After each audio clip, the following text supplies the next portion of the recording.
With the rise of the brand new Sisters of Battle miniature line from Games Workshop, I wanted to revisit a rather dark time in the Imperium's history, one that we've done a full lore video on, linked in the upper right corner.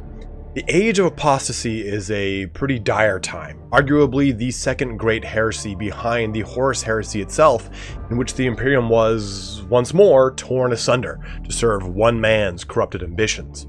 This is the age where we get the Daughters of the Emperor, or renamed to the Brides of the Emperor by Gog Vandire, then renamed once more to the Daughters of the Emperor by Sebastian Thor, the ecclesiarch that helps bring the Age of Apostasy to an end. Following the Great Decree passive set out by the ecclesiarchy, men were no longer allowed to bear arms for the Adeptus Ministorum. I guess the actual wording is more that the Adeptus Ministorum cannot have men bear arms for it more. The result is the Chamber Militant of the Adepta Sororitas, or as we know them, the Sisters of Battle. Shortly after the Convocation of the Nephilim, or Convocation of Nephilim, the Inquisition was granted 3 military branches, or Chamber Militant as they're called. The Ordo Xenos has the Death Watch, the Ordo Malleus has the Grey Knights, and the Ordo Hereticus has the Adepta Sororitas. In a series of smaller form videos, I'd like to talk about the many orders that make up the Sisters of Battle. After the events of the Age of Apostasy, the Sisterhood was divided in 2 ways. For one, you have the Orders Militant, which are obviously, the Sisters as we know them, and then the Orders Non-Militant, the latter focusing on hospitals and other clerical work that doesn't really include bringing Bolter and Promethean fire to the heretic in the Emperor's name. Secondly, the Sisterhood was then divided into convents, the Convent Sanctorum on Ophelia 7 and the Convent Prioris on Terra. All 6 of the Orders Majoris, the ones that we will cover in the series, are split between these 2 convents.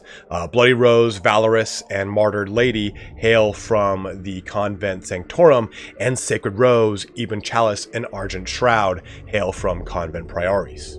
And there are a number of what are called Orders Minoris, but that won't be the primary focus of this series.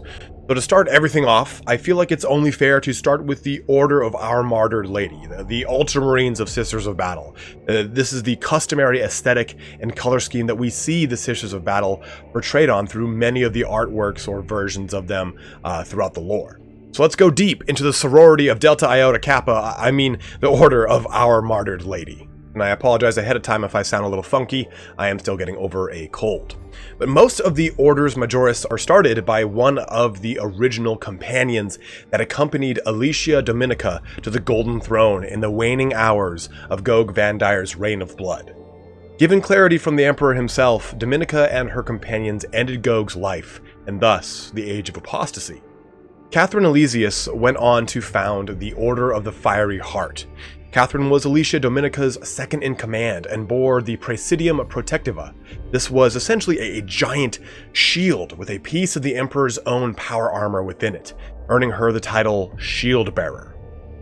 Base in the Convent Sanctorum on Ophelia 7, the Order of the Fiery Heart has been in a number of prime engagements across the Imperium, aiding the spread of the Imperial Creed and purging the heretics from every planet that they scour.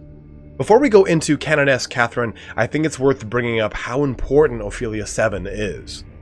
The history of this planet spans back all the way to the Great Crusade, when the Emperor himself claimed victory of the enemy by leading a charge of custodians and imperial fists to claim the planet for the growing empire.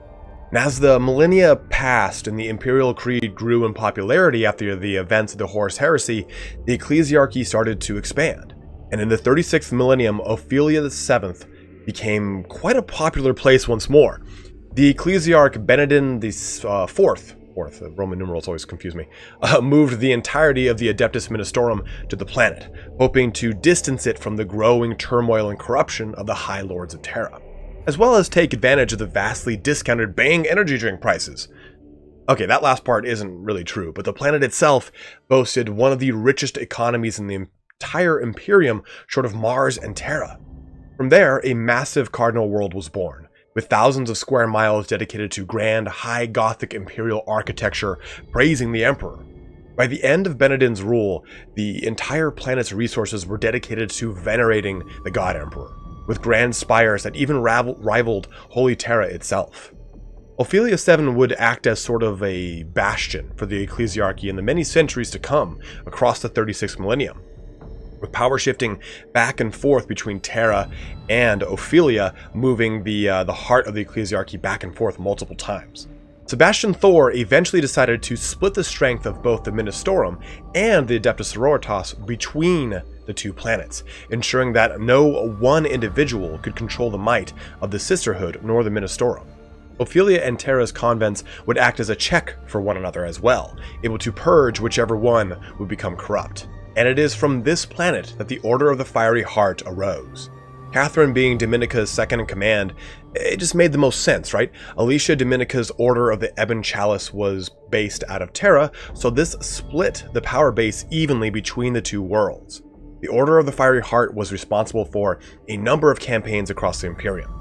Canoness Catherine led each major conflict for the Order, bringing the wrathful and vengeful nature she was so well known for. Able to fight on no matter the odds or the adversary, the Order of the Fiery Heart cut a bloody swath through all heretics in the Imperium. Catherine led so many valiant and legendary campaigns that she was appointed a living saint in her own lifetime, one of the few saints of the Imperium accomplishing this without a post-mortem nod. As the centuries went on, the Sisters of Battle were on many of the battlefronts that the Space Marines were not deemed worthy, but the need for more elite forces to purge the heretic was required. Leading the charge through the ecclesiarchal parish to the north of Terra was the Order of the Fiery Heart.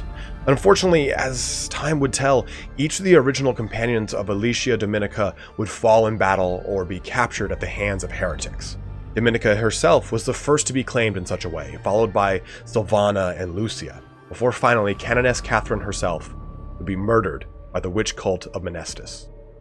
The details of her death, unlike many of the other companions, were never fully revealed, and many of the orders across the Sisterhood held week-long vigils in honor of the fallen saint. The Order of the Fiery Heart, on the other hand, did not. Following the example of tenacious passion and overwhelming fury, they continued the fight in their canoness's name. Their armor was painted black with white and red stitching in mourning for their lost canoness, and took on a new name, the Order of Our Martyred Lady, with Catherine as their patron saint. This tenacity plays itself wholly into the many aspects that make up the character of this order. They are known for fighting on to the very last, even when grievously wounded. Their life blood is spilling out of them. The Sisters of the Order of the Martyred Lady will continue to fight for the Emperor until their last breath. The 8th edition Codex states it pretty plainly. So dedicated are the Sisters of the Order of Our Martyred Lady that nothing can keep them from fulfilling their Emperor-given duty. When the fighting is fiercest and the casualties highest, these holy warriors fight with renewed conviction and purpose, inspired by their desire to avenge the deaths of their fallen. That's just directly out of the 8th edition brand new codex for them. And this is how the Order held vigil for Catherine, by bringing her fiery vengeance upon the foes of the Emperor. But now that we have the genesis of this order established, there are a number of pivotal campaigns across the millennia that have shaped the Order in a lot of ways, including even their personal uniform and heraldry. The Third War of Armageddon comes to mind as one of the biggest engagements of the Order of Our Martyred Lady. The Order's ecclesiarchal parish comprises many of the worlds to the north of Terra in the Segmentum Obscurus. Now, a parish is by no means the only location that an order is permitted, but it's sort of their home turf, as it were. They consider the spiritual well-being of any planet within the parish as theirs to police. Again, that's a verbatim quote from the 8th edition Codex. Naturally, the Order includes Fenris, Vigilus, a number of other planets, but also the mighty Armageddon. Within the walls of Hive Tempestora on Armageddon lies the Sanctorum of Saint Catherine, the primary power base for the Order within the Armageddon system. When G.Skills launched his invasion of Armageddon, it was quick and vicious. Greenskin submarines, which is about as conflicting as it sounds, emerged outside of Hive Tempestora, catching the Sisters of Battle front line completely unprepared for an aquatic assault. The orcs charging from the front and the flanking charge from the submarines resulted in a near immediate crumbling of the Order's front line, pushing them back deeper into the Hive city. Within a matter of hours, the Underhive was quickly taken by the orcs, pushing against each and every bastion the Order could throw at the Green Tide. Eventually, the Order was cornered, their backs against the very gates of their Sanctorum as they fought a valiant and final stand against the Orcs. But the numbers of the Greenskins proved too vast, and they eventually overran the Sisters' positions, scattering the survivors throughout the city. The resulting loss was a crippling blow to the Sisterhood as a whole, who looked at the near loss of an entire order as a means of questioning their own faith in the Emperor. With the inability to field any more than 3 or so companies, our Martyred Lady attempted to orchestrate resistances throughout Hive Tempestora. By the end of the initial assault, both Hive Tempestora, along with the Sanctorum with it, were completely destroyed. But this was the order of our Martyred Lady, and all the surviving sisters took up many oaths of vengeance, steeling themselves to retake the Hive in the name of the Emperor. Before their counteroffensive could be organized, though, the Order was instead split across the remaining Hives to both reinforce morale and conviction. While seemingly a loss for the Order, this ensured that no other Hive fell that the Order was positioned at, for their fiery conviction and acts of vengeance were able to inspire the Imperial defenders of Armageddon, pushing them on to new heights of zeal and fervor.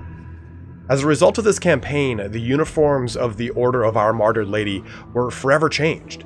The adorning cloth of their armor was now painted red in honor of all the sisters that had fallen defending Hive Tempestora and the Sanctorum of St. Catherine. This all extends to our current timeline as the Cicatrix Maledictum tears the galaxy asunder. The War of the Beasts marks the grand, prolonged war effort across the planet of Vigilus. It has been the home of 2 major campaign books in Vigilus Defiant and Vigilus Ablaze, and continues to act as a main centerpiece for the growing narrative of Warhammer 40,000. As mentioned earlier, Vigilus lies within the parish of the Order of our Martyred Lady, and the defense of the planet became second nature to the Scions of St. Catherine. They took to the defense of the Hive sprawls around the many cities of Vigilus with ease, using their knowledge of their quote-unquote home turf again to better defend against Orc Wars, Chaos Invasions, and Gene-Stealer cults of the Pauper Princes, which were all major contenders in the War of Beasts here. And again, not to be confused with War of the Beast, which is an Orc War, and War of the Beasts, which is these multiple incursions against Vigilus. And there's a lot of dense information on this subject that spans far more than just the Sisters of Battle, so excuse me for truncating a lot of this down for the sake of time. But the defense of both Vigilus and Saints Haven, the planet's capital, came down to Canoness Superior Temperance Blaze. This tits-hard badass of a space nun was so awesome that she personally entreated with the chapter masters of the Adepta Sororitas that came to reinforce the world, leading counteroffensives herself and also committing to the defense of the entire planet as war leader. That doesn't seem like a crazy feat in and of itself. I mean, we hear about Space Marines doing that all the time, but you have to remember that Space Marines are extremely autonomous, and they outright ignore almost every other portion of the Imperium's many branches, save for maybe the Inquisition. And even then, they are outright denied a lot of the time. Space Wolves. So, Canoness Blaze lives up to the fiery heart that makes up the soul of the Order of our Martyred Lady. And at that, we bring our video to a conclusion, my friends. The Order of our Martyred Lady will always stand until the last sister, bringing retribution to the enemy in the name of the Emperor.